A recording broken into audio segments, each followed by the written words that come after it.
अगर अब चाइना में कुछ होगा तो उसका इम्पैक्ट मेरी इंडस्ट्री में भी आएगा ना, अगर मुझे वो स्पेयर पार्ट सिर्फ चाइना से मिलेगा। बिल्कुल ठीक है। ठीक है, गेहूं की प्रोडक्शन है, रशिया यूक्रेन एक बहुत बड़ा बेल्ट है जो गेहूं प्रोड्यूस करता है, वहाँ की युद्ध की वजह से कणक के दाम बढ़ गए। ठीक है, ऐसे स्टील का भी बहुत सारा था मैम। हाँ, so we are interconnected to each other. हर किसी के पास सब कुछ नहीं। एयरफोर्स से रिटायर्ड एक आदमी होता है तो वो एक जगह जाता है, उसको एक आदमी काफी देर से घूर रहा होता है, फिर वो आके उनको ग्रीट करता है और कहता है I was the one who was actually tying up your parachutes. अगर उस पैराशूट बांधने वाले ने उस पैराशूट को सही से नहीं बांधा और वो आदमी कूदा और वो पैराशूट नहीं खोला, वो मर जाएगा ना। Obviously. ठीक है, पैसे वो पैराशूट ही है ना जो मुझे जब चाहिए, तो वो जो म्यूचुअल फंड एडवाइजर है या एक्सपर्ट है वो पैराशूट बांधने वाला है। Their emotions are not yet controlled in this particular asset class. जिस दिन ये इनहेरिटेंस में अगली जनरेशन को समझाते हुए उन्हें हैंड ओवर होने लग गया, हमारी अगली जनरेशन इनसे बेहतर होगी। जैसे मेरी डॉटर है, she is a third generation investor. So when she see market down, हालांकि वो स्कूल में है मगर क्योंकि घर में ऑनलाइन ट्रेनिंग चलती है तो she get aware, she read newspaper, she always है कि मम्मा मार्केट डाउन है, कुछ और खरीद लो मेरे लिए। मतलब उसकी पॉकेट मनी से इन्वेस्टमेंट होती है तो यू मस्ट बाय।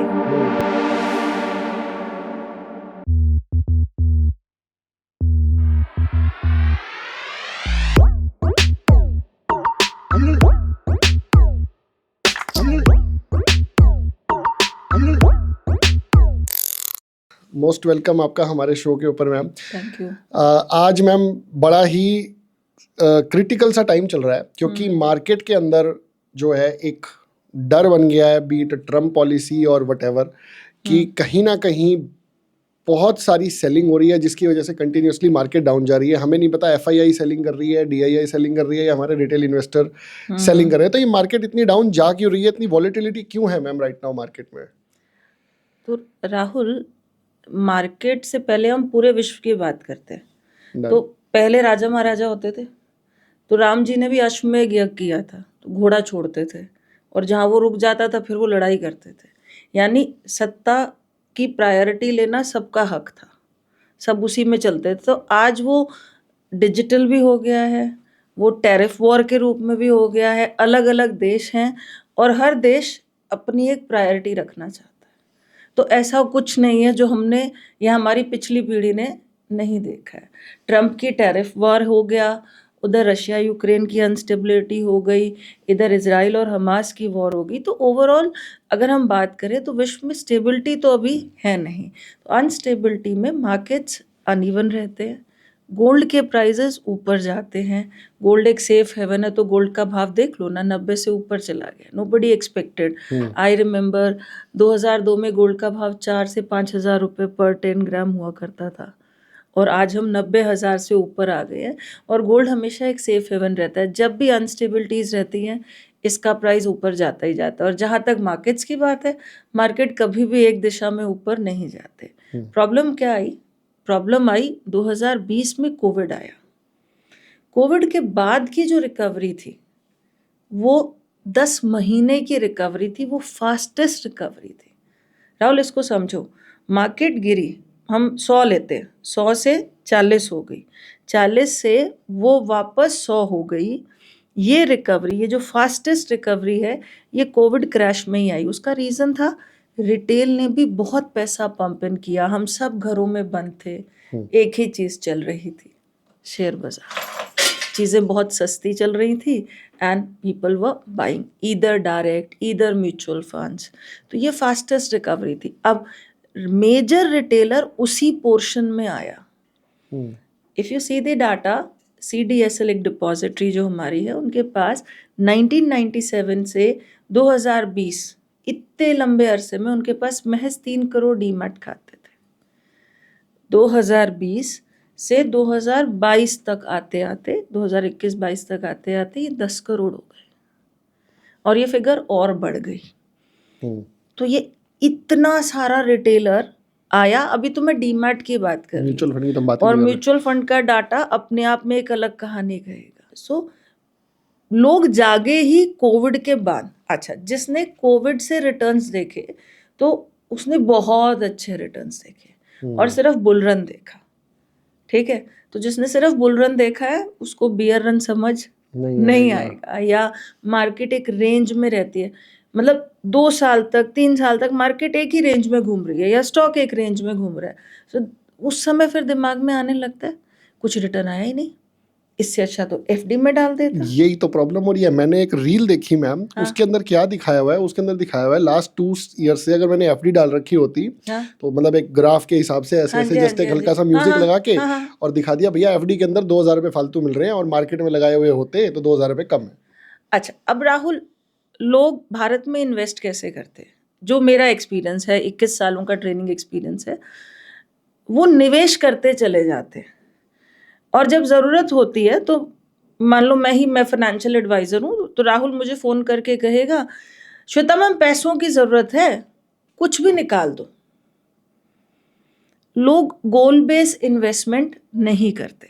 जब हम निवेश कराते हैं, मैं तो एडवाइज़र हूँ नहीं, लोग जब निवेश कराते हैं तो वो पूछते हैं कि सर आपको पैसा कितने समय के लिए चाहिए। बिल्कुल ठीक बात है। तो वो कहता है मेरे को पैसा 20 साल के बाद चाहिए। इसमें ना एक बड़ा अच्छा एम्फी का ऐड भी आया था।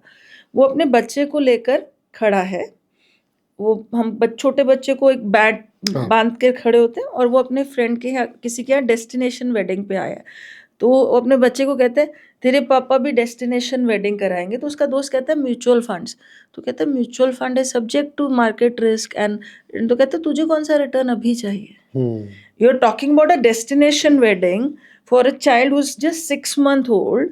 हम अगर मैरिजेबल एज उसकी 28 भी माने तो अभी 28 साल है, बहुत बड़ा टाइम है। तो 28 साल की इन्वेस्टमेंट है। प्रॉब्लम क्या है, मैं आज निवेश करूंगी और हर दिन उसको देखूंगी।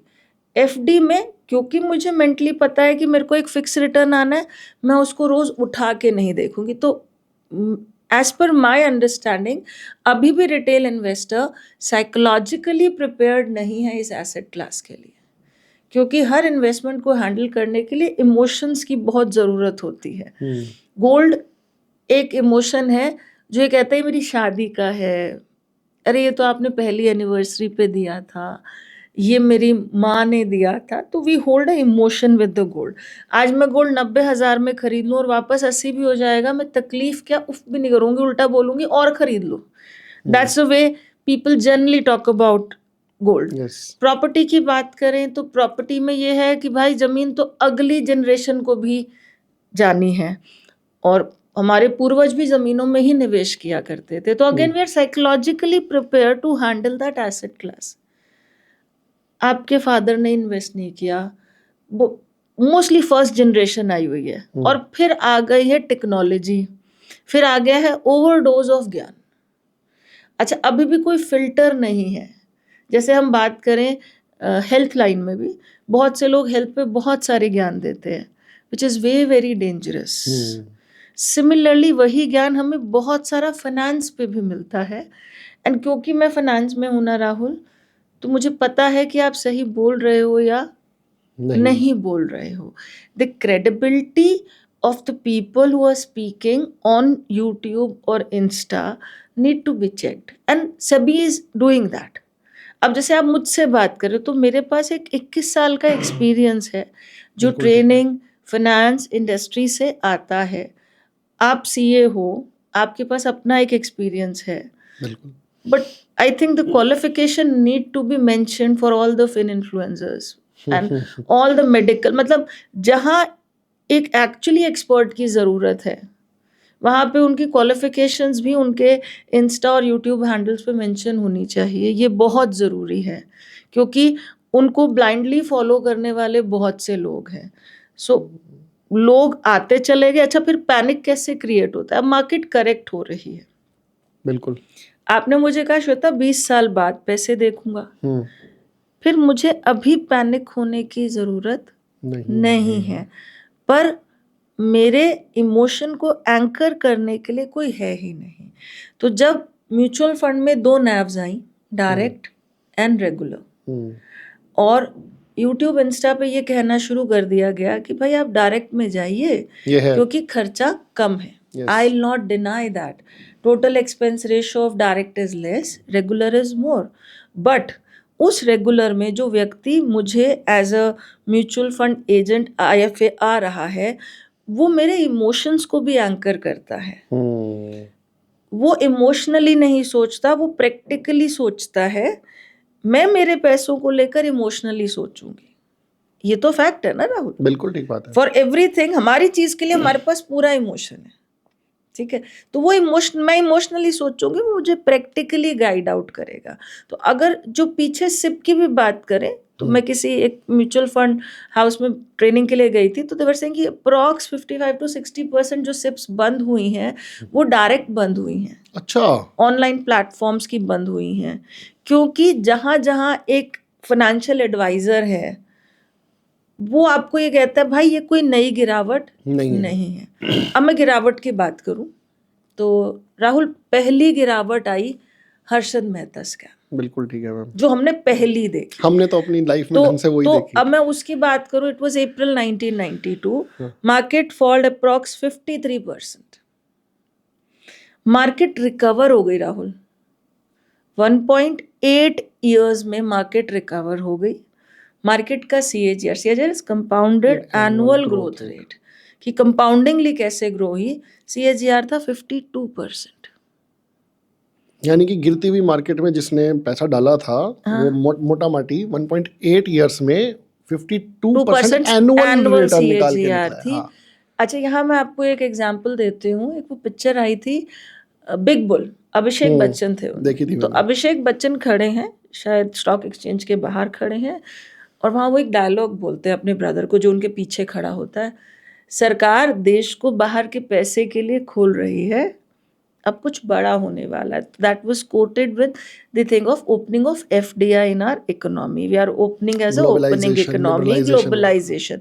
सो इस सिंपल से स्टेटमेंट में ताकत बहुत थी कि भाई अब हम खुद जाके FDI बन के बाहर भी व्यापार करेंगे, बाहर से कंपनियां हमारे यहाँ आएंगी. At the end of the day पैसा आएगा, धंधा बढ़ेगा तो ही इकोनॉमी ग्रो करेगी. जिसने ये समझा, मैं हमेशा कहती हूँ वो राकेश झुनझुनवाला साहब कहलाए, राधा किशन दमानी साहब कहलाए. तो patience and a belief and understanding is very much required. कि हाँ, ये वोलाटिलिटी, जब हम कोई चीज़ खरीदते हैं या कोई चीज़ लेके आते हैं, जैसे हम घर में एक जानवर भी लेके आते हैं, एक डॉग लेके आते हैं, तो वी आर वेल प्रिपेयर्ड कि ये कुछ समय तक ऐसे हमें टेक केयर करनी. तो we are well prepared on that part, that how we need to take care of that little pup. Similarly, when we invest, we need to be prepared on the volatility of that asset class. ये volatile है. volatile मतलब उठापटक होती ही रहेगी. आपको actually उसके लिए prepare होना पड़ेगा. और एक सवाल और होता है राहुल लोगों का, मैंने पैसे तो लगा लिए, निकालूं कब? हाँ, ये नेचुरल है, वो आता ही है कुछ टाइम बाद. अच्छा राहुल, अब आप रिटायर होने वाले हो, 20 साल बाद रिटायर होगे, आपको पैसे कब चाहिए? 20 साल बाद. Okay.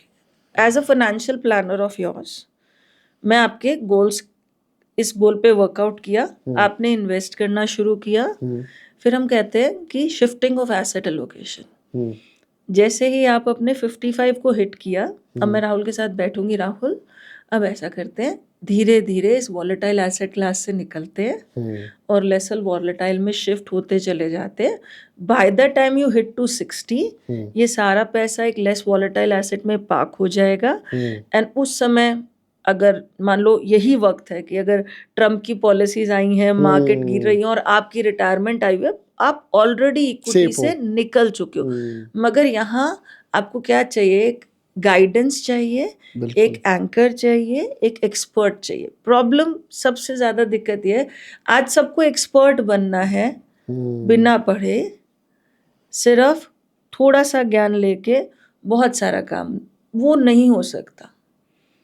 You really need good lot of knowledge to understand any asset class. But ma'am, हमें कैसे पता चले कि एक अच्छा एडवाइजर कौन है? ये भी तो एक आम आदमी के लिए तो बहुत बड़ी प्रॉब्लम है ना. अच्छा देखो, अब एक तो होते हैं म्यूचुअल फंड डिस्ट्रीब्यूटर. ठीक है, म्यूचुअल फंड डिस्ट्रीब्यूटर की लिस्ट आपको एमफी की वेबसाइट से मिल जाती है. एक होते हैं रजिस्टर्ड इन्वेस्टमेंट एडवाइजर, हम्म, ये भी सेबी रजिस्टर्ड होते हैं, ये अपनी एडवाइजरी की फीस लेते हैं, ठीक है। उसी उन्हीं RIA में इंडिविजुअल RIAs भी होते हैं और कंपनियां भी होती हैं जो आपकी वेल्थ को मैनेज करती हैं, ठीक है। So when it comes to individuals, आप 2-4 को मिलोगे, बात करोगे, उनकी क्रेडिबिलिटी उनके क्लाइंट से चेक कर सकते हो, उनको बोल सकते हो भी मुझे अपने क्लाइंट्स, मैं आपका रेफरेंस चेक करना चाहता हूँ, तो you can check it. Wealth management companies हैं तो उनके रिव्यूज भी आपको मिल जाते हैं, तो ऐसा नहीं है। The people who are doing good work, I think जो promotion by word of mouth spread होती है वो सबसे अच्छी स्प्रेड होती है, बिल्कुल ठीक बात है। ठीक है। और हर घर में एक फाइनेंशियल एडवाइजर आता है, so maybe you're not satisfied with him or her, but शुरुआत के लिए वो आपका एंकर बन सकता है, later you can explore।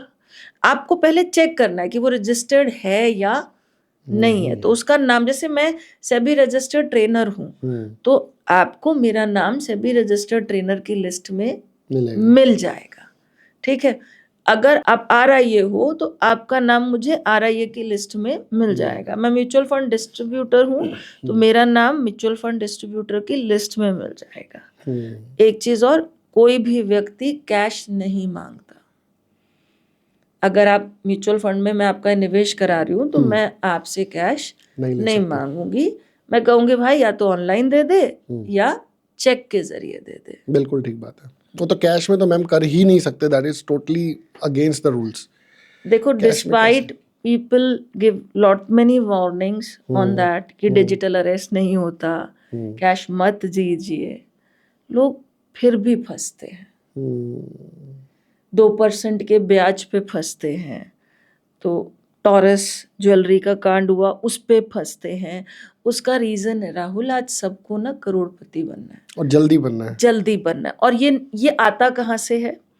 क्योंकि आज सबके घर की कहानी फेसबुक और इंस्टा की दीवारों पर है, ठीक है। अब वो कैसे कमा रहा है मुझे नहीं पता, मगर मुझे भी वैसे ही कमाना है, मुझे भी उतना ही पैसा चाहिए। सो पहले हम सिर्फ पड़ोसी को देखकर कोई इंसान जलता था, अब वो पूरी दुनिया को देखकर जलता है। सो पहले अगर आप देखो राहुल, जब हम छोटे थे तो हमारे घर पे मेड भी आती थी। आई रिमेम्बर हमारे यहाँ प्रेस वाला आता था, वो प्रेस वाले अंकल ने अपनी कैपेसिटी में पैसे जमा करके, उस समय मॉडल टाउन 3rd में ज़मीनें, वो झील के पास डंप एरिया था, उन्होंने वो खरीदा, फिर वो पूरा एरिया ऑथराइज हो गया, आज वो करोड़ों की ज़मीन हो गई। तो मैंने एक प्रेस वाले को भी बहुत सिस्टमैटिकली अपने पैसों के साथ काम करते हुए देखा, मगर उस प्रेस वाले ने कभी ये नहीं सोचा कि भाई मैं बाबूजी के यहाँ प्रेस करता हूँ ना, मुझे इतना बड़ा घर चाहिए या so expectations थोड़ी low रखे।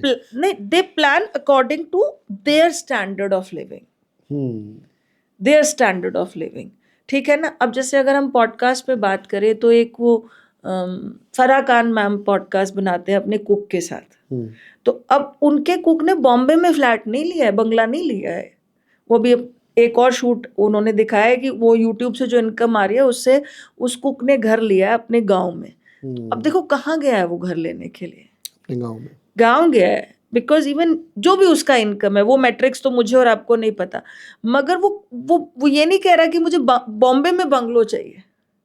बिल्कुल ठीक बात है। तो प्रॉब्लम यहाँ ये आती है कि आप थंबनेल भी देखो जो आते हैं, 1 लाख का 1 करोड़ हो गया।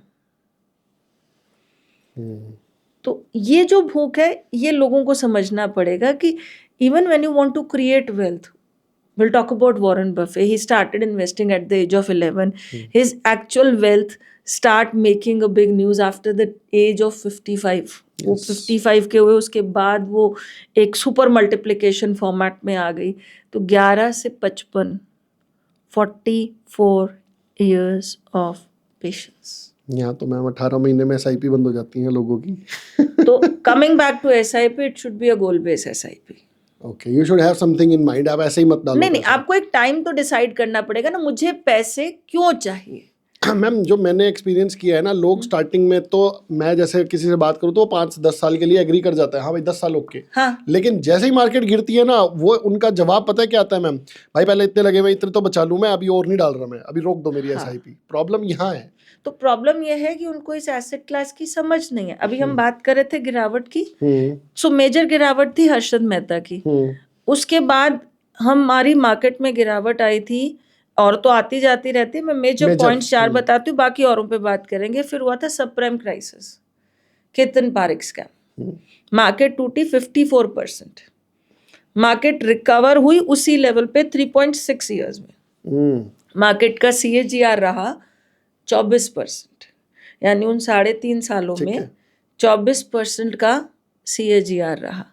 तो कोई आज थोड़ी टूटी है मार्केट। उसके बाद बात करें, सब प्राइम क्राइसिस हुआ था यूएस में साल 2008, लीमन ब्रदर्स जैसी कंपनीज जैसी फेल हो गई थी, वहां मार्केट टूटी 60%, 60%, और मार्केट ने रिकवरी ली 2.8 ईयर्स में, सॉरी, और वहां हमारा CAGR था 38%।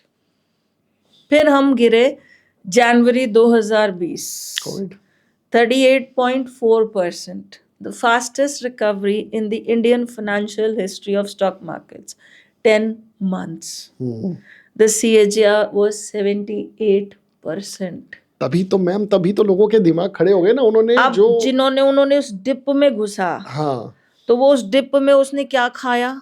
तो मैं आपको बताती हूँ, मेरे घर में मेरी दादी माँ को बेड रिडन है वो, तो उनको कुछ इंजेक्शन लगाना था। तो वो मेडिकल से केयर टेकर भैया आए थे, तो वो मुझे कहते हैं कोई PSU का म्यूचुअल फंड था, मैं म्यूचुअल फंड स्कीम का नाम नहीं, PSU म्यूचुअल फंड स्कीम थी, एक सेक्टोरियल फंड जो खाली PSU पब्लिक सेक्टर अंडरटेकिंग के स्टॉक्स में पैसे लगाती है।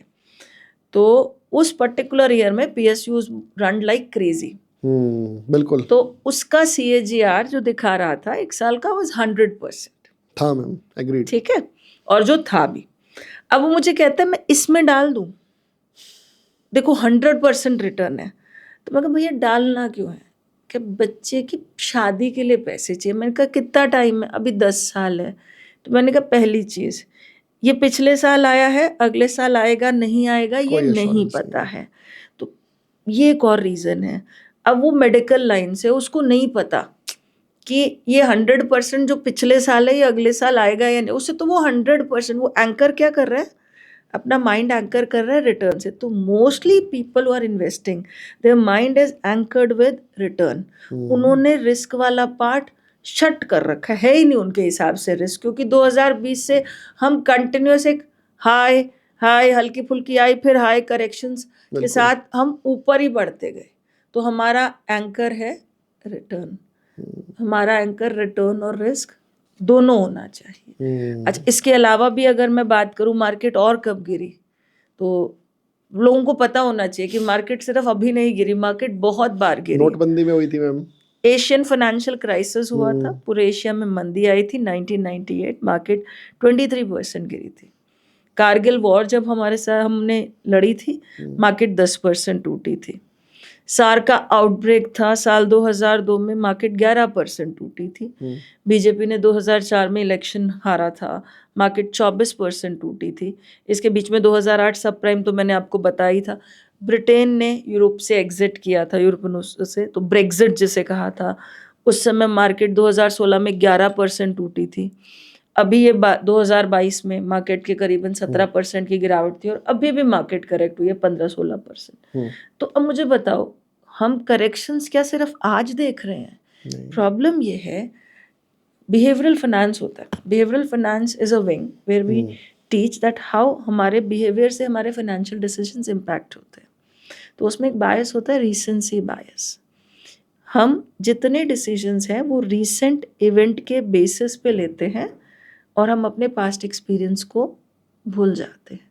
तो अगर मैं अपने स्टॉक मार्केट का पास्ट देखूं, तो कभी भी मार्केट ऐसे तो गई नहीं गई। अच्छा, अब मैं अगर भारत की ही बात करूं, 1947 से 2025 ये जर्नी स्मूथ तो नहीं थी ना। हम स्ट्रगल कर रहे थे, एक बार तो हम खुद कंगाली की कगार पे थे, हमें IMF ने बेल आउट किया था, ठीक है।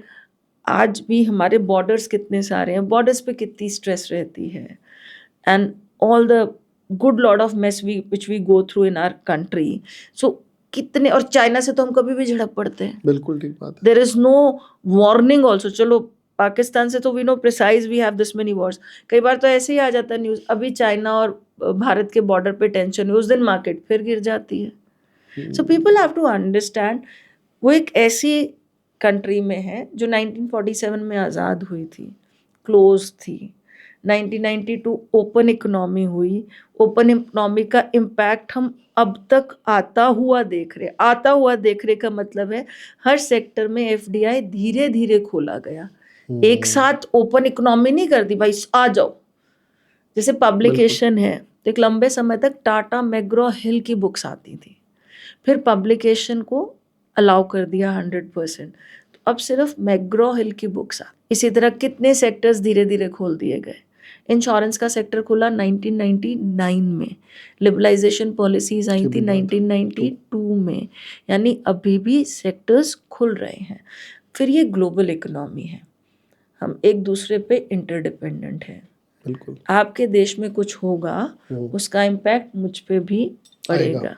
मैं आपको इस पे छोटा सा एक एग्जांपल देती हूँ. मुझे याद है कोविड से पहले का, मतलब कोविड में हमारा लॉकडाउन लगा था मार्च में. ठीक है, जनवरी में आई वाज टेलिंग जो मेरे कपड़े स्टिच करती हैं लेडी कि मेरे को बिजनेस सूट्स बनवाने हैं.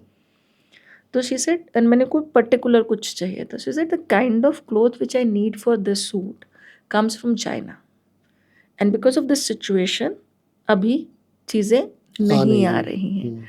अब देखो, मुझे कपड़ों की बहुत नॉलेज नहीं है. I am a kind of person who go and buy, वो आई बिलीव इन एक्सपर्ट जो वो मुझे कह रही हैं.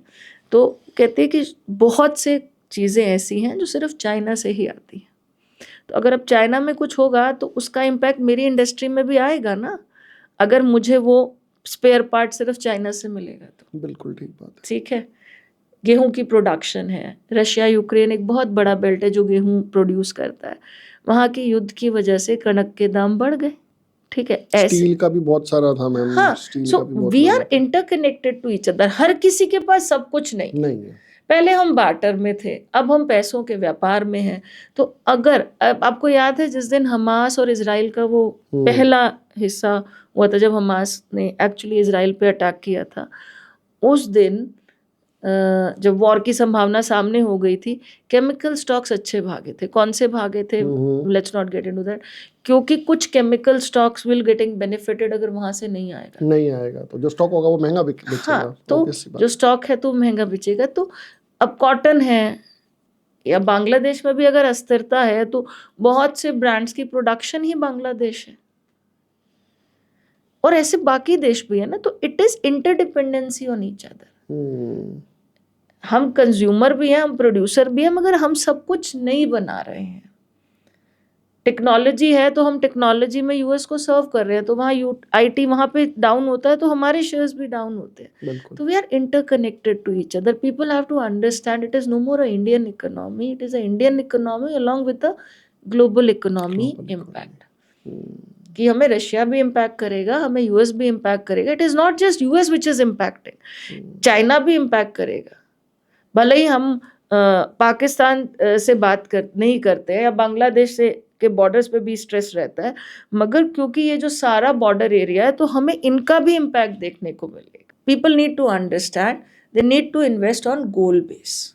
जब आप गोल बेस इन्वेस्टमेंट करते हो तो अब मुझे पैसा आज से 20 साल बाद चाहिए, ये करेक्शंस मेरी सिप में बुल रन ला देगी. If there is a bear run in the market, there is a bull run in the SIP. इसका मतलब ये हुआ कि मार्केट गिरी है तो मुझे यूनिट ज्यादा मिलेंगी. बिल्कुल. जब मुझे यूनिट ज्यादा मिलेगी तो उसका फायदा मुझे लॉन्गर रन में ज्यादा होगा, ज्यादा अच्छे से होगा. पर मेरा टाइम फ्रेम अगर लंबा है तो फिर मुझे उतनी पेशेंस रखनी चाहिए ना. क्या मेरी अपने देश की इकोनॉमी में ऐसा कुछ ब्लंडर हुआ है जहां मुझे पैसे निकाल लेने चाहिए? सत्यम स्कैम हुआ था कुछ. सत्यम स्कैम भी एक कंपनी स्पेसिफिक स्कैम था. It was not related to stock market. It was like promoter was the one who have actually, normally कहता है कोई मैनेजमेंट करप्ट होती है, यहाँ प्रमोटर करप्ट था. ठीक है, अब जैसे हम बात करते हैं श्रीलंका में जो अस्थिरता आई, बांग्लादेश में तख्ता पलट हुआ, तो यहाँ पे यस रशिया यूक्रेन की वॉर से यूक्रेनियन या रशियन जो भी बॉर्डर्स में उनको रिफ्यूजीज की तरह निकलना पड़ गया. तो at the end of the day उनके पास जो है उनको सब कुछ छोड़ के जाना पड़ा ना, बिल्कुल चाहे उसकी कोठी थी, बंगला था, कुछ भी था, अगर वो रिफ्यूजी की तरह अपने देश, एक देश से दूसरे देश चला गया तो उसको सब छोड़ के ही जाना पड़ा ना। आपको ये समझना पड़ेगा कि 5वीं सबसे बड़ी अर्थव्यवस्था, 4थी के हम कगार पर हैं, एक स्टेबल गवर्नमेंट है अभी तो हमारे पास, ओवरऑल चीजें अच्छी चल रही हैं, बाकी हिकअप्स आते रहते हैं, हमने बहुत सारे देखे हैं। कोई कहता है डीप स्टेट जो कर रहा है उसका क्या होगा, तो डीप स्टेट जैसी चीजें पहले भी होती थी, जो दूसरे राजा को कमजोर करने के लिए युद्ध किया जाता था या वहां जाके कुछ करा दिया जाता था। तो ये तो पार्ट एंड पार्सल है, ये साम्राज्य हैं जो आज देशों के रूप में हैं, और राजा की जगह हमारे पास प्राइम मिनिस्टर्स और प्रेसिडेंट्स हैं। मैम, जो एक क्वेश्चन हमारे पास आ रहा है बार बार, वो ये आ रहा है कि ये मार्केट कब तक वोलेटाइल रहेंगी और कब तक इसका कुछ अपर ट्रेंड स्टार्ट होने की एक्सपेक्टेशन भाई है? ऐसा गोला मेरे पास होता ना, मैं घर बैठ के पैसे डबल कर रही होती, तेरे पॉडकास्ट में नहीं आती। बट लोगों के ये क्वेश्चंस आते हैं हमारे पास। हाँ, मैम, लोगों के क्वेश्चन आते हैं, they really want to understand पैसा डबल कब होगा। पहली चीज, कुछ पॉइंटर्स मैं आपको दूंगी। जैसे मैंने आपको कहा कि आपने ये प्रॉपर्टी खरीदी, अब यहाँ पे कोई नेगेटिव न्यूज आ रही है कि यहाँ ना, नेगेटिव न्यूज मैम, यहाँ पे किसान आंदोलन आया था और प्रॉपर्टियां यहाँ पे आधे रेट पे आ गई थी एक टाइम पे। हाँ, so that was the thing. अच्छा चलो, वो तो टेम्पररी था। हाँ, वो टेम्पररी था। वो मे बी जिसको यहाँ लोकल रहता है उसको पता था भाई 6 महीने साल, 6 महीने साल, that is came as an opportunity. ठीक है, I take an hypothetical example कि यहाँ जो गार्बेज डंप एरिया वो यहाँ शिफ्ट हो, अब ये परमानेंट शिफ्ट है। ठीक है, अब उसकी वजह से प्रॉपर्टी यहाँ पे डेड हो जाएगी, डेड गिरेगी। तो अब उस केस में राहुल क्या करेगा? बेचूंगा, बेचेगा। ठीक है ना। सो पहले हम कहते थे खरीद के भूल जाओ, अब हम कहते हैं preview. When you buy something you preview it, you analyze it, whether it is mutual fund, whether it is your property, whether it is any asset class.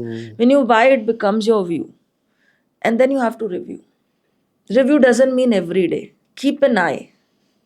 And जब मैंने उसको लॉन्ग टर्म के लिए खरीदा है, and अब हम बात करें ना Rahul, the way we handle physical assets and the way we handle financial assets, दोनों अलग अलग चीजें होती है। फिजिकल एसेट जैसे प्रॉपर्टी, गोल्ड, ठीक है, इतनी वोलेटिलिटी, इनका उठा पटक एक अलग लेवल पे होता है।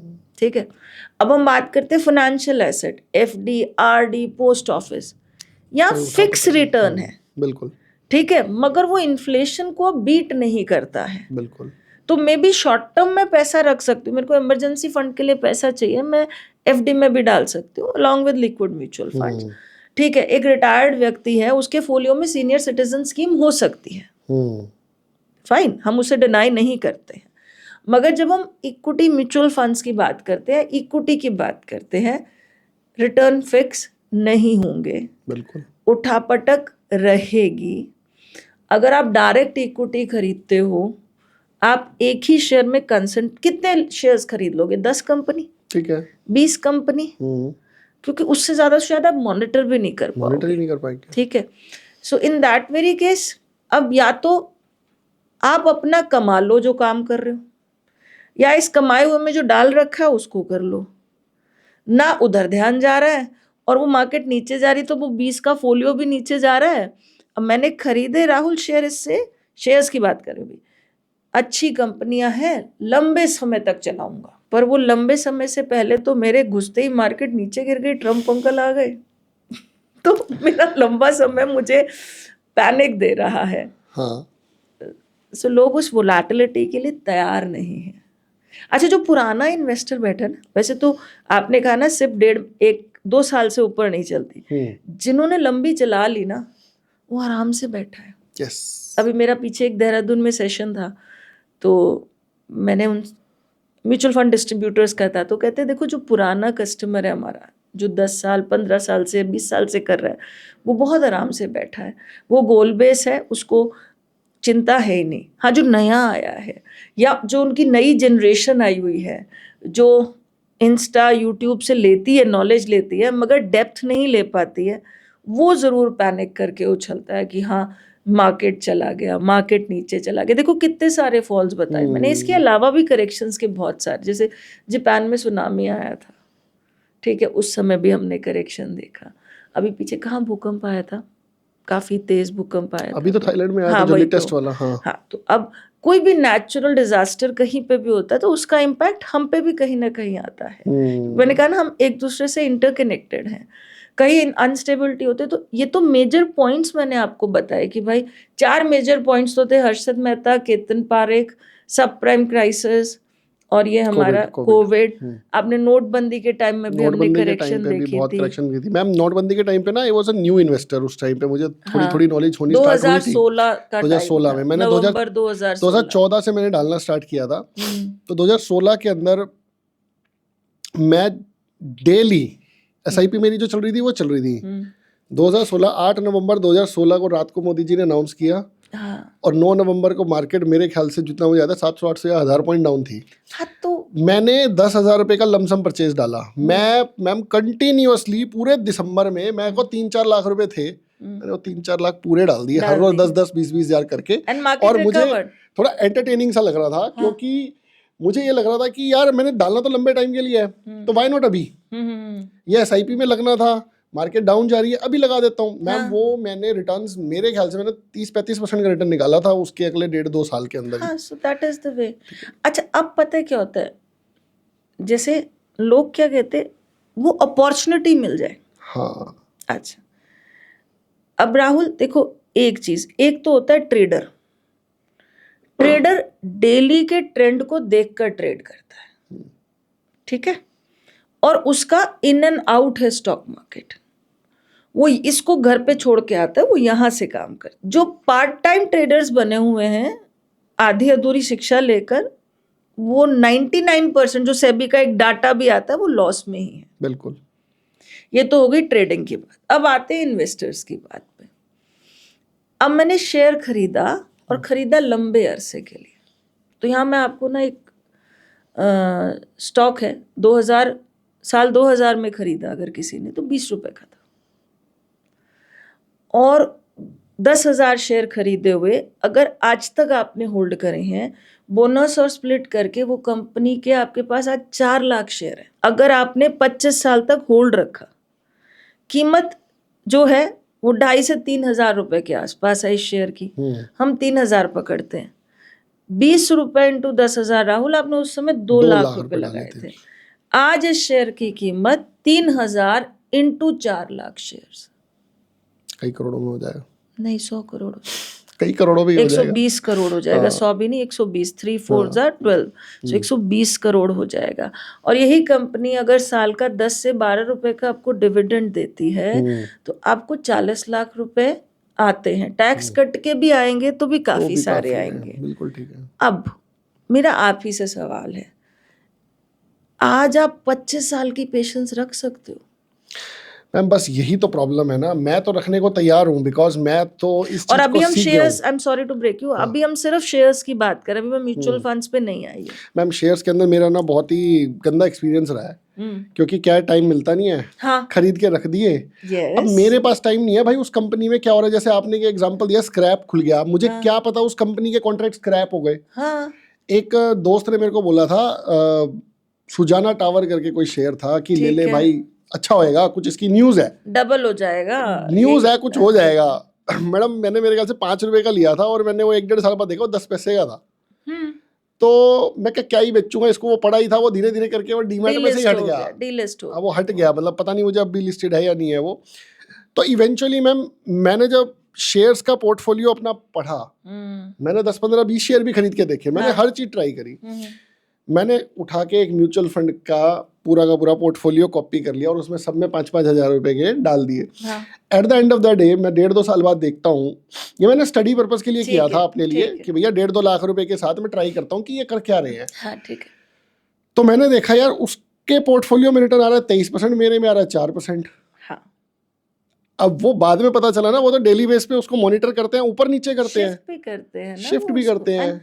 जस्ट एक स्टॉक खत्म करके म्यूचुअल फंड पे आते हैं। तो अब 2000 से ज्यादा कंपनियां लिस्टेड हैं एनएसई में, बिल्कुल। बीएसई 5000 से ज्यादा कंपनियां ट्रेड होती हैं। अब इतने बड़ा समंदर में मुझे क्या खरीदना चाहिए या क्या नहीं, no I don't want to do homework, मुझे तो टिप मिल जाए, और टिप बड़ी आसानी से मिल जाती है, बड़ी आसानी से मिलती है मैम वो। अभी बहुत से पकड़े भी हैं। ठीक है, अब आते हैं म्यूचुअल फंड्स पे।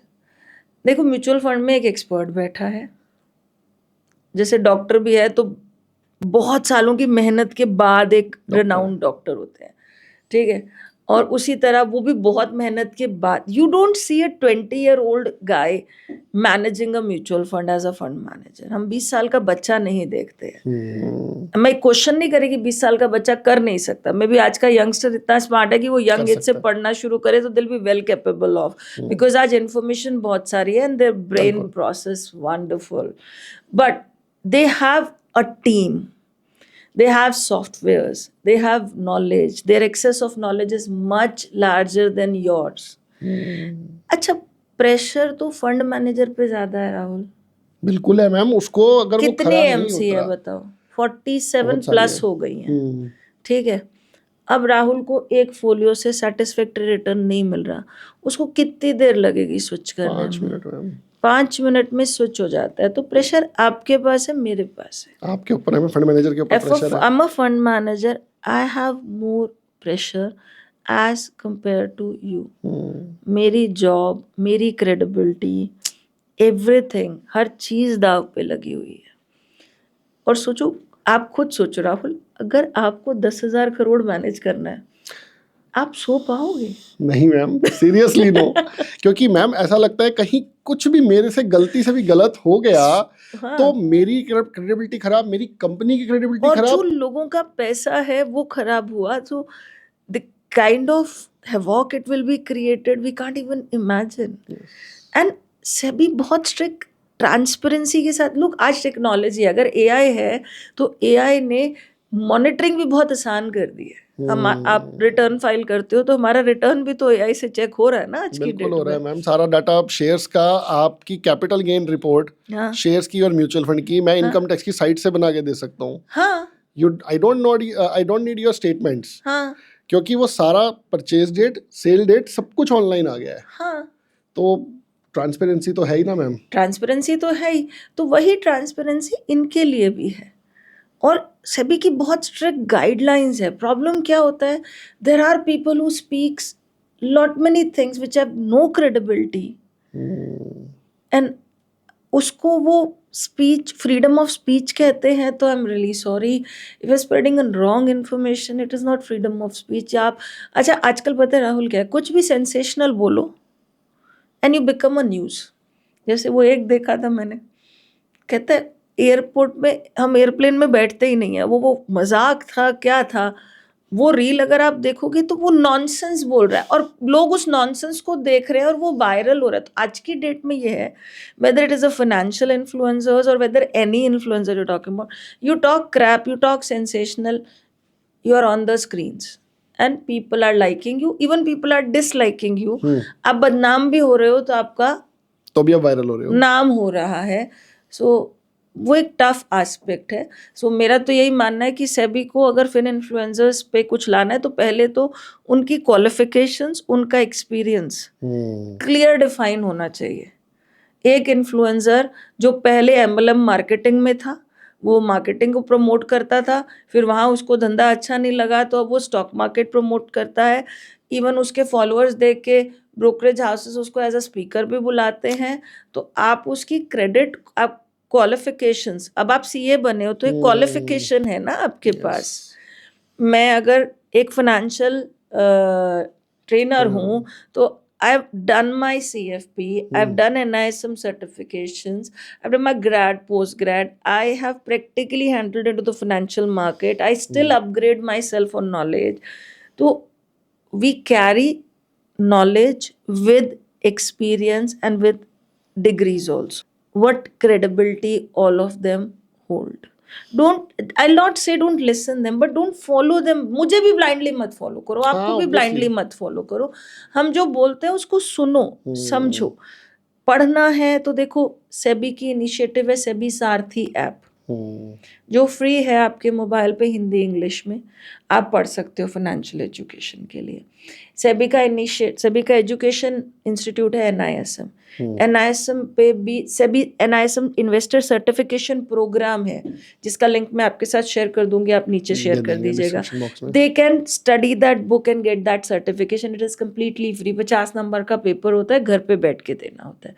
उसी NISM की वेबसाइट पे 20 घंटे की एक फ्री वर्कशॉप भी। प्रॉब्लम क्या है, जो इजीली अवेलेबल है हमें वहाँ नहीं जाना। जो कोर्स बिक रहे हैं, अब वो कोर्स कोई भी हो सकता है, सिर्फ फाइनेंस नहीं, हर चीज़ का कोर्स बिक रहा है। कोर्स बिक रहे हैं, मुझे वहाँ जाना है, उनके क्लब्स में जाना है, उनकी क्रेडिबिलिटी मुझे चेक नहीं करनी है। वो दाना डालने के लिए 299 या 199 की वर्कशॉप करते हैं, फिर वो अपना कोर्स बेचते हैं। ये हो रहा है मैम।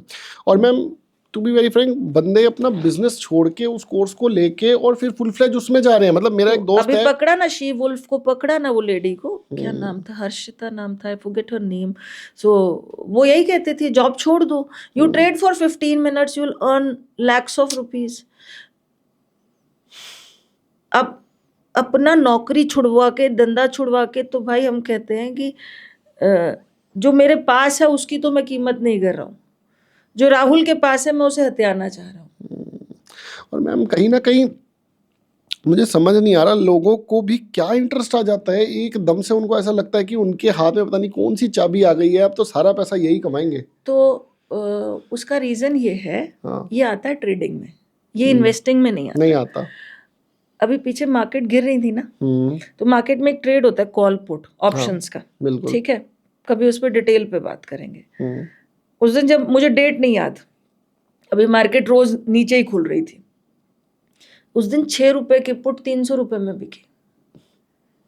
अब कितने 6 में खरीद के 300 में बेच पाए, वो तो एक अलग सवाल है। मगर किसी ने अगर पिछले दिन पुट खरीदी है 6 रुपए में और आज उसने 300 रुपए में, मान लो 100 रुपए में भी बेच दी, 300 तो बहुत दूर की बात है, वो 6 रुपए की जैसे ही 10 भी होएगी ना, मेरे को ऐसे लगेगा यार कितना कमा लिया। 100% से ऊपर रिटर्न चला जाता है उसकी। अब मान लो 6 रुपए की चीज मैंने 100 रुपए में भी 12 रुपए में ही बेच दी। अच्छा, फिर तो पहले तो मैं बैठ के एज अ ट्रेडर रिग्रेट करूंगी, यार 12 की 300 हो गई। ठीक है, अच्छा, फिर अब उसको लगेगा सारा धंधा, सारा पैसा इसी में है। और मार्केट ना ट्रेडर लक, वो जो आप पहला ट्रेड करोगे, हमेशा welcome with you with the bang of profit. जैसे रूल ऑफ कसिनो में आप जाओगे ना, पहले आपको मुनाफा ही मिलता है। बिल्कुल राहुल, मेरा एक्सपीरियंस ये कहता है कि देखो, हर किसी की अपनी एक फाइनेंशियल जर्नी है, मेरी अपनी है, आपकी अपनी है। हम एक दूसरे की फाइनेंशियल जर्नी से इंस्पिरेशन ले सकते हैं, कॉपी पेस्ट नहीं कर सकते, क्योंकि मेरी पर्सनल लाइफ की सिचुएशंस बहुत अलग रही हैं राहुल, और आपकी पर्सनल लाइफ की सिचुएशन बहुत अलग रही है। बिल्कुल ठीक बात है। और हमारी पर्सनल लाइफ की सिचुएशंस भी हमारे फाइनेंसेस को इम्पैक्ट करती है। I can take a inspiration, I can't do the copy paste, क्योंकि मेरी पर्सनल लाइफ सिचुएशंस अलग है। गोल बेस्ड इन्वेस्टमेंट करो, एंकर रहेगा आपके लिए। गोल बेस्ड इन्वेस्टमेंट में जो पैसा आपको साल भर के अंदर चाहिए, जिसे हम शॉर्ट टर्म गोल्स कहते हैं, और 5 साल के अंदर भी चाहिए, मीडियम टर्म जिन गोल्स को कहते हैं, उस पैसे को इक्विटी या इक्विटी म्यूचुअल फंड्स में मत डालो। जितने गोल 5 साल से ऊपर हैं, इक्विटी या इक्विटी म्यूचुअल फंड्स डालिए, मगर फिर पेशेंस भी रखिए। करेक्शंस पार्ट एंड पार्सल है, ये करेक्शन पहली बार नहीं है। मैंने आपको 12-15 करेक्शंस बताई हैं। आप एक गूगल करेंगे तो एक BSE सेंसेक्स का चार्ट आता है, जिसमें अलग अलग लेवल पे करेक्शंस पे वो पॉइंटर्स भी बताते हैं, तो आप देख पाएंगे। अच्छा, फिर आप कहोगे मैम, जब से मार्केट है ये ऊपर ही जा रही है, तो हम एक बंद इकोनॉमी से ओपन इकोनॉमी हुए हैं। हम एक फ्रूगल इकोनॉमी, जो frugal, I am sorry using a wrong word, ये काट दियो बच्चा, हम एक क्लोज इकोनॉमी से ओपन इकोनॉमी हुए हैं। और फिर एक ऐसा देश जिसकी इकोनॉमी पे कोई बिलीव नहीं करता था, वहां से निकलकर हम 5वीं सबसे बड़ी अर्थव्यवस्था हुए हैं। तो भाई, इकोनॉमिक ग्रोथ बिजनेस से ही आती है, ये तो फैक्ट है ना। आपको पैसा आएगा कहाँ से? धंधे से पैसा आता है। अब धंधा मैन्युफैक्चरिंग है, प्रोडक्ट बना लो, सर्विस बना लो, यही सब चीजें हैं। सो आज बिजनेस ग्रोथ होगी तो हम आगे अपने मार्केट्स को भी ग्रो होते हुए देखेंगे। ये हम नहीं, ये पूरा विश्व कहता है कि हम तीसरी भी अर्थव्यवस्था होंगे। तो अब वो जो 5 से तीसरे का रन है, वो कंपनी ग्रो करेंगी, बिजनेस ग्रो करेगा, तभी आएगा। मगर कभी भी ग्रोथ सीधी नहीं चलती है। चाहे वो किसी भी बड़ी कंपनी की जर्नी ले लो, चाहे टाटा ले लो, चाहे रिलायंस ले लो। ये तो टाटा तो बहुत पुराने हैं ना। हम कहते थे तुम कौन सा टाटा बिरला हो। अब बिरला फैमिली की देख लो। अब बिरला फैमिली में देखिए ना, प्रियंवदा बिरला अपने सीए को विल में सब कुछ लिख के चली गई। तो ये अब पर्सनल एस्पेक्ट में चेंज हो गई ना situation. Fine, whereas Tata works on trust. So the situation is different. And now we have so many new companies, not new in sense that working from pretty long, but now they become a big name, like Reliance, Airtel. Airtel कब आया? 90s में ही आया ना। और बहुत सारी companies है, बहुत सारी कंपनीज आई थी, वो तो चली गई मैम। अच्छा, ये कंपनियां का नाम ले रहे हो, उसका मतलब खरीदिएगा मत। हाँ, they are just for the discussion over here. ये भी एक बड़ा दिक्कत है कि अगर आप कोई कंपनी का नाम लेते हो तो सामने वाले को लगता है अभी एक्सपर्ट है, बोल रहा है, तो उसको खरीद लेते हैं। नहीं, मार्केट में शेयर्स खरीदने के लिए हम उसे देख, घर में एक चद्दर भी खरीदने जाती है ना औरत, उसकी क्वालिटी देखती है, 4 दुकान घूमती है, रेट पता करती है, उसके बाद वो एक दुकान जहां उसको रेट क्वालिटी सब ठीक मिलता है वो लेती है। Now this is your mamma, your wife. मगर जब वही पैसा आप शेयर बाजार में लगा रहे हो या म्यूचुअल फंड में लगा रहे हो, वहां आपको कोई एक्सपर्ट नहीं चाहिए। आपको ऑनलाइन या किसी ने कुछ बोला, आपने खरीद लिया। चद्दर और शेयर खरीदने में अंतर है, मगर वहां पे भी टटोलना तो पड़ेगा। टटोलने के लिए एक डायरेक्ट इक्विटी में फंडामेंटल एनालिसिस कि धंधे में दम है या नहीं है भाई। वो तो मैम ये होता है ना, जो टिप दे रहा होता है ना, उसके अंदर ना हमें ब्रह्मा विष्णु महेश दिखते हैं कि भाई यही है जो हमारे को आगे लेके जाएगा, जिसने जो बोला है वही होगा। तो मेरे दादू कहते थे कि आपको कोई कमा के नहीं दे सकता। यस, सच्चाई है। अच्छा, एक बात बताइए, हमारे जितने भी बड़े बिलियनर्स हैं, हमारी बिजनेस फैमिलीज हैं, वो अपने घरों में थोड़ी बैठी है। वो डेली अपने घर से निकलते हैं, अपने ऑफिसेस को मैनेज करते हैं। वो ये थोड़ी सोचते हैं कि अब मैंने मैनेजमेंट हायर कर ली, अब ये चला लेंगे और मैं घर से चला लूंगा।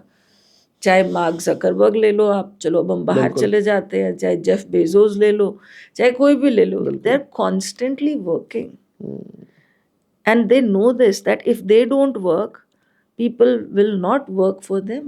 तो ऐसी कोई टिप जो, अच्छा मेरे को तो मानना, मुझे ऐसा पता हो ना जहाँ पैसे डबल हो रहे हो, मैं तो चुपचाप मेरा पैसा डबल करूंगी, मैं तो किसी को नहीं बताऊंगी। मैं क्यों बताऊं, मुझे बताओ, क्योंकि जितने लोग आएंगे उतना ही मेरा मार्जिन कम होता चला जाएगा। बिल्कुल ठीक बात है। तो पैसे डबल होते हैं मगर लॉन्ग टर्म में होते हैं। ऐसे 1 महीना 2 महीना 1 दिन 2 दिन में पैसे डबल नहीं होते हैं। वोलेटिलिटी पार्ट एंड पार्सल है। ये बाजार ऐसे ही उठापटक के साथ चलेगा। आपको मैं क्या, कोई भी एक्सपर्ट ये नहीं बता सकता कि मार्केट यहाँ से बुल रन में कैसे जाएगा।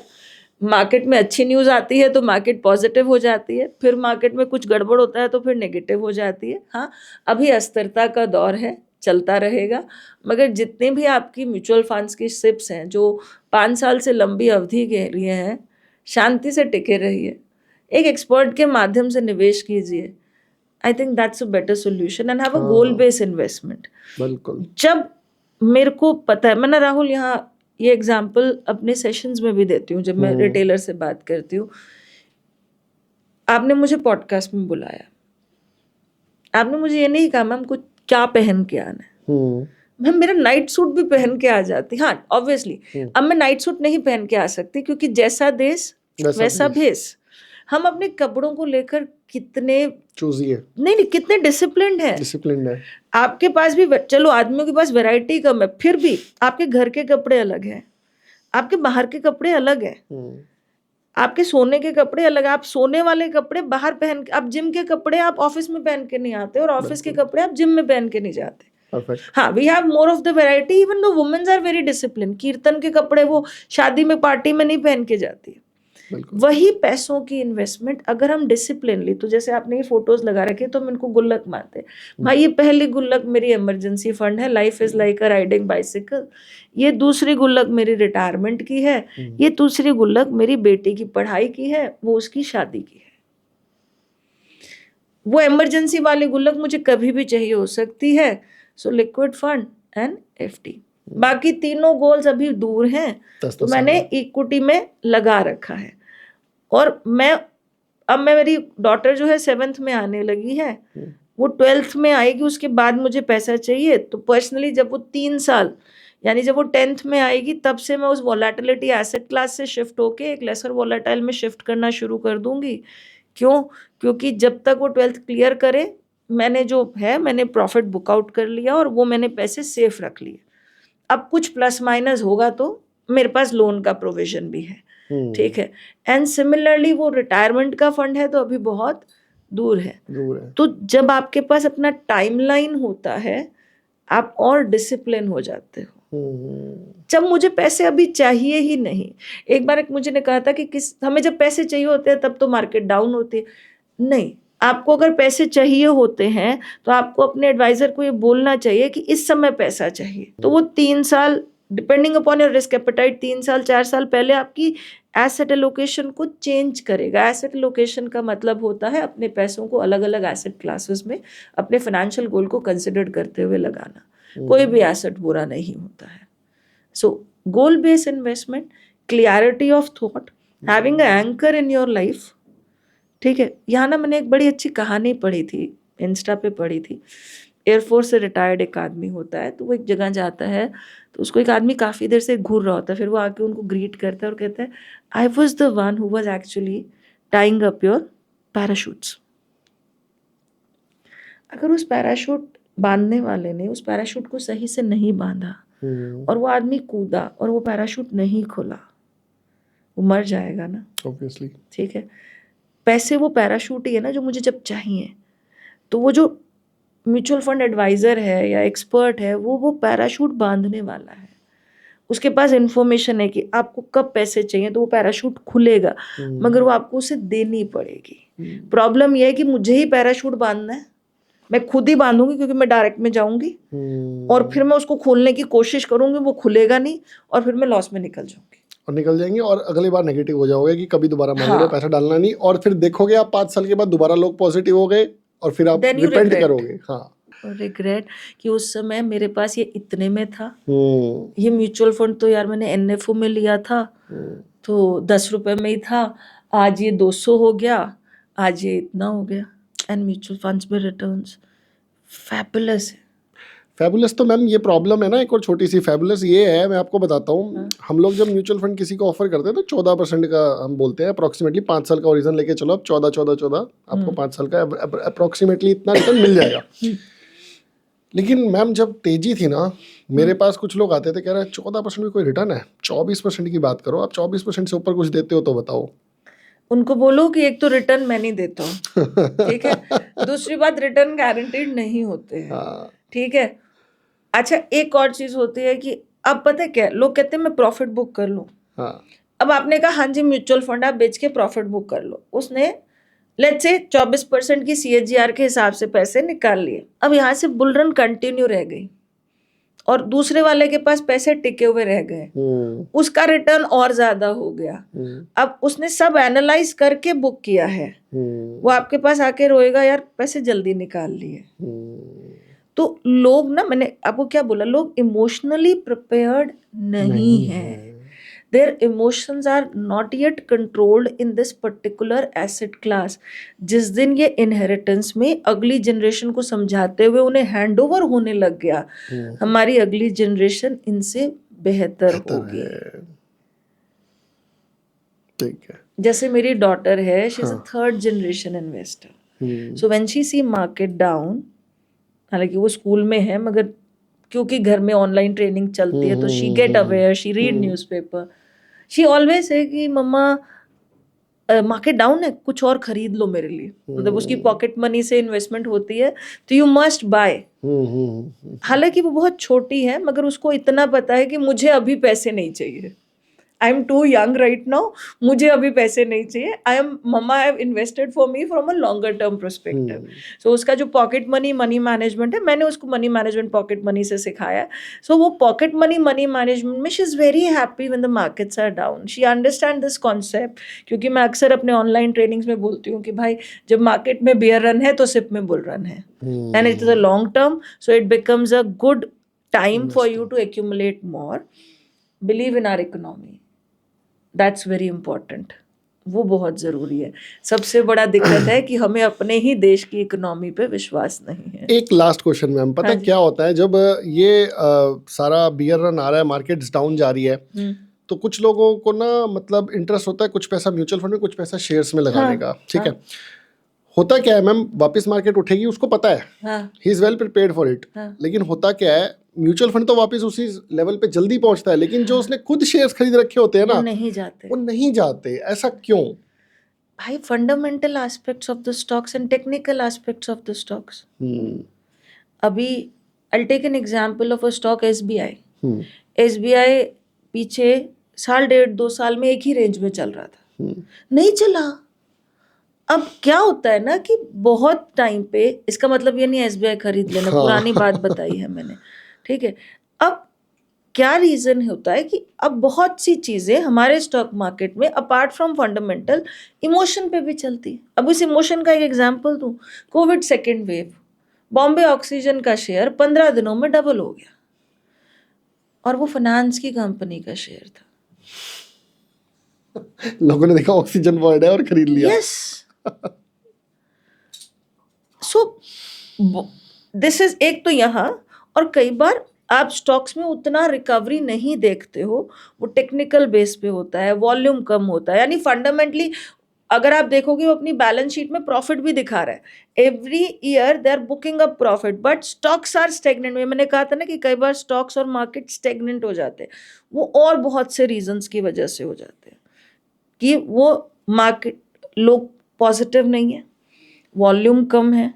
ठीक है, though the company is doing good, but there is some sort of sectorial negative news which is not allowing that particular sector to move up. उस सेक्टर में मेरी कंपनी तो अच्छा कर रही है, मगर सेक्टोरियल न्यूज ही पूरी नेगेटिव है, तो आप मेरे शेयर प्राइस को एक ही भाव पे देखोगे.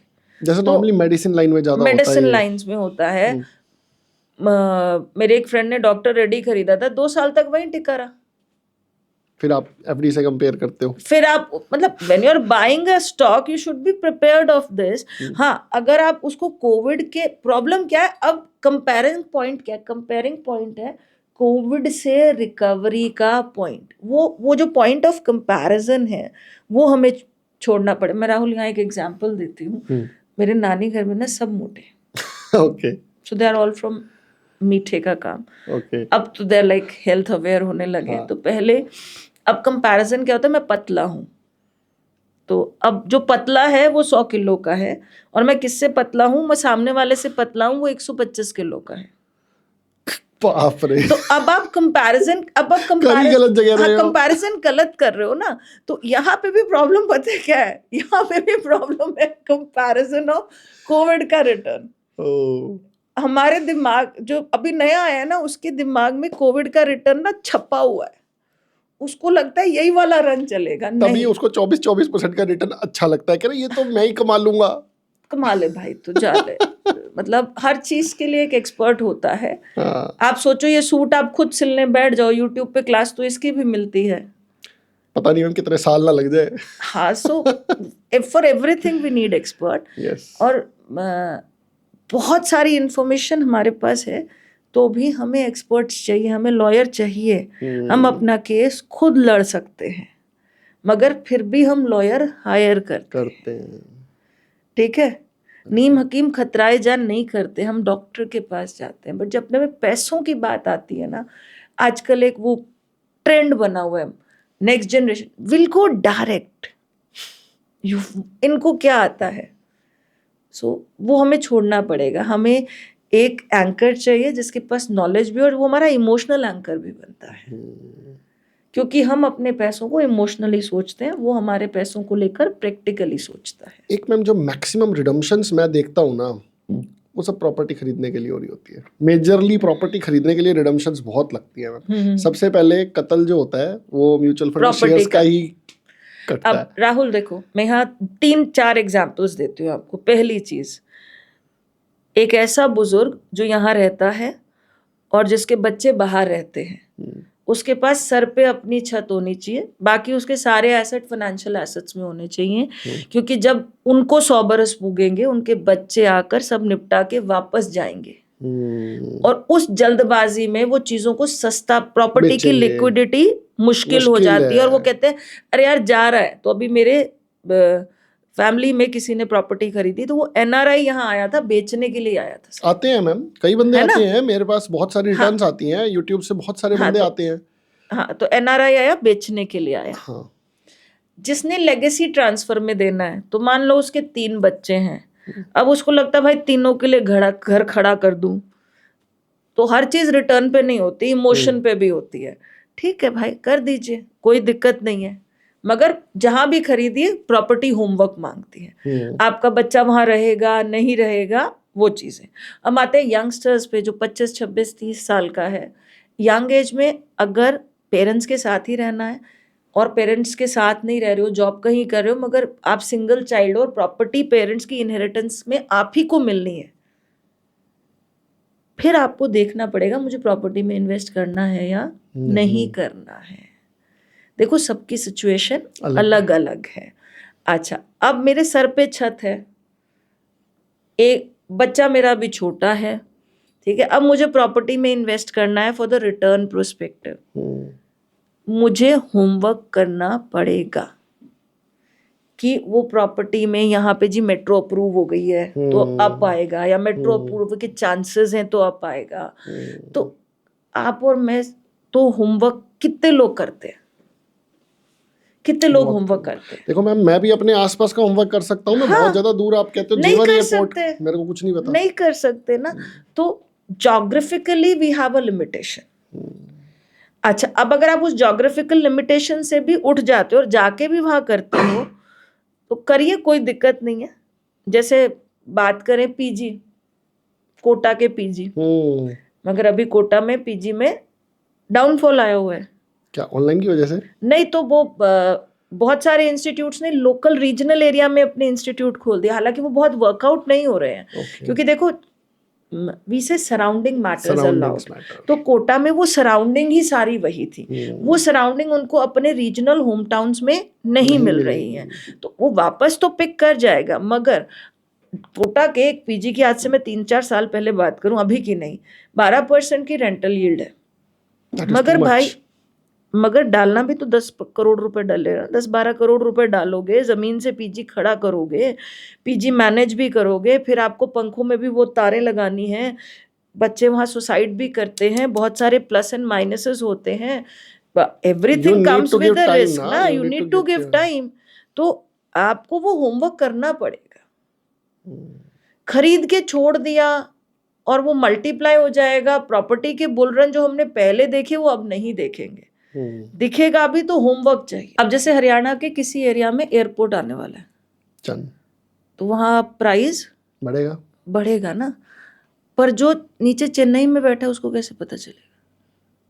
उसको तो किसी प्रॉपर्टी डीलर का फोन चला जाएगा ना कि भाई तो डाल दे, और वो आंख बंद करके डाल देगा। प्रॉपर्टी डीलर एक्सपर्ट हो गया ना फिर। नहीं, एक्सपर्ट तो हो गया, बट फिर भी मैं ये बोलता हूँ, लोग प्रॉपर्टी में फिर भी दिमाग लगाते हैं। 4 प्रॉपर्टी डीलर को फोन करते हैं, भाई ऐसा हो तो रहा है ना। लेकिन जब शेयर्स के बारे में कॉलिंग की बात आती है, तो वो जो सामने दिखता है। अच्छा, फिर टीवी में भी बहुत कुछ आता है मिलने को, और मैं पहली बार इन्वेस्ट कर रही हूँ, और मेरा जो पॉइंट ऑफ रेफरेंस है, तो मैंने वो एग्जांपल दिया ना मोटापे वाला, पॉइंट ऑफ रेफरेंस ही मेरा अभी कोविड की रिकवरी है। मैं फिर कहूंगी आपके दर्शकों को, ये फास्टेस्ट रिकवरी थी, जितने भी फॉल्स आए उसमें।